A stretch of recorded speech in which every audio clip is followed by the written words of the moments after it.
Halo Sir Benny, saya Ozzy atau nama lengkap Azyumardi Iqbal Ramadan Suntana untuk kelas Digital Consumer Behavior dari kelas DBM 04. Hari ini saya akan presentasi mid test saya yaitu tentang Digital Consumer Behavior case study McDonald's. Semoga Sir bisa enjoy.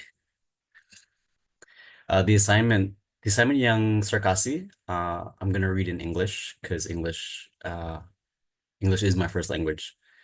McDonald's is already one of the most popular fast food restaurants in the world. You can find it anywhere. McDonald's carefully standardized food items according to local tradition and culture. For example, you can find Shogun burgers in Hong Kong, teriyaki pork, McArabia, which is grilled halal chicken with Arabic spices and bread, and McD with rendang taste, one of Indonesia's most traditional cuisines. In Japan, McDonald's marketing campaign is targeting seniors due to the decreasing number of children there. McDonald's extremely understand the power of consumers' reference groups. McDonald's successfully collaborated with BTS, an Asian superboy band with huge fan base called ARMY, and released BTS meals. McDonald's offers Happy Meals with Disney toys or other things to attract children. For teenagers and students, some of the meals are really affordable and cheap. For adults and business people, they tend to prefer things that is done fast and with less time consuming. That's exactly what McDonald's did. They serve fast food and also there are drive-throughs for many business consumers. The first question, do you think McDonald's understands their consumer behavior? And the short answer is yes. McDonald's can adapt its menu to different cultures, like the Shogun burgers in Hong Kong and the rendang menu in Indonesia, to attract its consumers. They understand that the consumers want something that they can relate to and that they understand. McDonald's can also adapt their marketing campaigns to target different demographics, like seniors in Japan, because in Japan there are more older people than there are younger people, as well as Happy Meals for kids. Kids, they don't want the same things and the same kind of food that their parents want. They want something that's happy, family, something colorful. So that's what McDonald's understands about that consumer behavior group. McDonald's also understands the external and internal influences of their consumers. They also target lifestyle reference groups, like, for example, the ads of Happy Meals or showing family, having a good time, togetherness, happiness. And that's what they want to promote through McDonald's through their ads. They want to promote that McDonald's is a place where you can be happy, you can get together, and the social influence of the group. So from the consumer behavior chart, McDonald's has they done a great job in understanding not just the external influences, but also the internal influences of what their consumers do, how they behave, and what they want in order to boost the decision-making process so that consumers will continue choosing McDonald's over competitors. And the second question of part one is explain how cultural values form consumption patterns of McDonald's consumers. So culture is society's personality. It's the things that they do, the things that they like, the things they want to say as a society. Cultural values are beliefs that affirm what society sees as positive, what they desire, what they see as traits that they see as approvable. And in these subcultures, you have ethnicity, religion, family, and age. So here we have the consumption pattern chart where we can see how cultural values turn into consumption patterns. And this I can use it to explain how McDonald's consumers use their cultural values to conform these consumption patterns. That is through norms and sanctions. Norms being the expected behaviors and standards. For example, norms around fast food, American dining in Indonesia. So in Indonesia, people think that American fast food is it's a little upper class, it's a little fancy. So it's a norm here that American fast food is a luxury almost. And then sanctions, penalties for violating culture values. So McDonald's understands that non-halal fast food in Muslim regions is a big no. So if they do have non-halal fast food on their menu, they will actually deter their consumers from building a pattern that makes them come back to McDonald's. So the consumption pattern itself forms from what consumers do again and again based on what is the norm of society and the sanctions on society. So Indonesia is a culture that values family togetherness. It's about like a hangout, nongkrong, you know. So McDonald's promotes Happy Meals and makes their places really bright and fun so that they encourage kids, parents to come and dine there. They also provide space for gatherings and hangouts, which is a social interaction space because the environment is so welcoming. They just opened McCafe. So not only is it a place to eat fast food, but it's also a place to have coffee because coffee culture here is really something that people really turn to. They also have quick service because McDonald's, like in the case study saying, busy professionals want food that's fast, nothing that will make them full. So McDonald's is a great place that kind of upholds the cultural value of like quick food, such as busy professionals, parents, and students.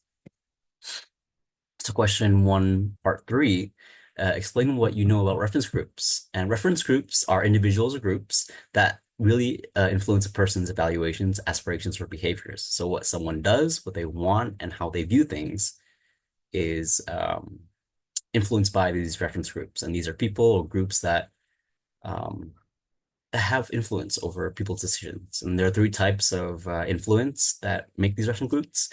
That's informational influence, normative influence, and identification influence. So informational is more sources of information. So what kind of reference groups or people that provide information, like lectures, like Sir normative influence, so the desire to fit in, what's the trend going on nowadays, what's the norm. So on campus, that'll be my classmates. What uh, whatever they do, that's the norm, and things that they don't do, that's not the norm. So I should avoid that. That's sort of an influence group. It's also identification influence, which is sort of a reference group that um, it's indirect. So it's I want to identify with this group. For example, I like cars, so I want to identify with the automotive group, people who like cars. So maybe I will drive manual. I will not, choose electric cars, that sort of thing, because I want to identify with the values and norms of this group. So in the case of BTS's McDonald's Army, BTS Army fan base is a aspirational or primary reference group. I think it's two of them because the people in the Army fan base, they are surrounded by people who directly watch BTS's concerts and engage in BTS like social media activities. So they are a primary group because they are surrounded directly by their friends who are in the BTS army themselves. But it's also an aspirational group because some people aren't directly engaging with the BTS fan base right now. So they're, for example, they live somewhere remote and they can only interact through social media like X and Instagram, for example. So they aspire to be in this reference group um, because it is a fan base. So if you're directly in the fan base, like you're active in the fan base, it would be a primary group. But if you're someone who likes BTS and wants to be part of this fan base, then you would consider an aspirational group. That's because this group here supports BTS and they adopt BTS's values and lifestyles. So whatever BTS promotes, they want to continue um, to they want to adopt into their own lives and their own lifestyles and let these influence their own purchasing decisions. So question one, part four, briefly explain the consumer motivational process by using McDonald's product. So for example, the most famous one, McDonald's Happy Meal. Here we have a chart, which is the consumer motivational process. And here we have unfulfilled need or want becomes tension, drive, behavior, ultimately becomes a goal to reduce attention and fulfill the consumer motivation process. So, for example, when a kid sees a Happy Meal ad, a commercial, they they feel an unfulfilled need or want. They're hungry. They want the Happy Meal. They don't feel full. So that creates a tension. That creates the feeling of hunger, creates a feeling of like, oh, I want something, I need something, I gotta eat. And it drives them, which is the next step. It drives them to ask their parents, like, hey, mom, dad, I want a Happy Meal. I want to go to McDonald's and buy a Happy Meal. And this is where the learning and cognitive process comes in, because if they keep doing it over and over again, it becomes a pattern. It becomes a consumer pattern, and it all happens up in here. So whatever learning, whatever their cognitive, that forms their behavior, and ultimately that becomes the goal, which is getting their parents to buy the Happy Meal, and that reduces the tension, so no more hunger, no more feeling sad because you're not eating McDonald's, and they're happy until they see another ad or until they are hungry again, and the process repeats. So this can apply also for like McDonald's is like their burgers. Maybe a businessman wants a quick burger, so he goes to work, but then on the way he feels unfulfilled. He sees a McDonald's ad, so he feels unfulfilled need to eat. So that creates tension, drive. So he'll go through the drive-through McDonald's to fulfill that goal of eating McDonald's, and that will make him happy for work. So the final question, which is question two, explain the perception process. The perception process is a process in which people, not just consumers, but people, all of us, we perceive things and we interpret it. We take it in, we interpret it, and it becomes more than just an image or more than just something that we see, but it becomes something that we um, adopt into our own lives or become intertwined with. So, for example, if I want to take the McDonald's case, exposure to McDonald's ads. So exposure, there are five stimuli that for exposure, that's sight, sound, smell, taste, and touch. So for example, sight, we see McDonald's ads on Instagram, social media, or maybe we even see it on a billboard, or maybe we even pass by McDonald's on the way to school, and we are stimulated. So sound, it could be that we hear the McDonald's jingle, dun dun dun. I'm loving it. We hear the jingle, McDonald's tagline. I'm loving it, and then we become exposed to also maybe the smell of McDonald's restaurants pulling us in, the taste. We've had a taste of their food, or maybe a friend bought the McDonald's food and we want to taste. We got a taste of it, or even touch. Touching their burgers, touching their fries. It stimulates us and exposes us to what McDonald's can offer, and that's the exposure part of the process. Then it becomes our attention. So attention is a stimuli made aware by and processed by the brain. So after we're exposed to these things, we become aware of it. It's like, huh, I saw that McDonald's commercial, or I saw that McDonald's billboard, the bright colors, red and yellow. It becomes from stimuli to attention, and our brain processes it. Um, we eat the food, we smell the smell of the French fries, we taste, we touch, and it becomes our immediate attention, which then moves to the cognitive part of the process, which is interpretation. We interpret the meaning behind the sensory stimuli. So, for example, we see that McDonald's, they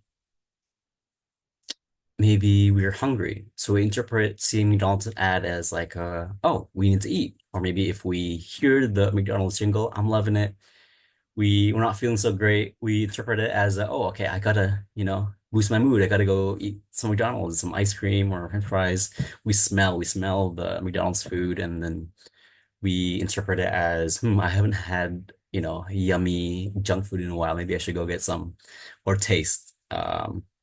We try some of our friends' food, we get that exposure attention, and then we interpret it as, we haven't had McDonald's in a while. Maybe we should buy a full meal ourselves. And finally, touch. We get a touch of how McDonald's feels, and we compare it to like maybe Burger King, maybe the competition. So it's maybe like it's different. So maybe we interpret it as McDonald's is different from the other fast food, and maybe we want to try that.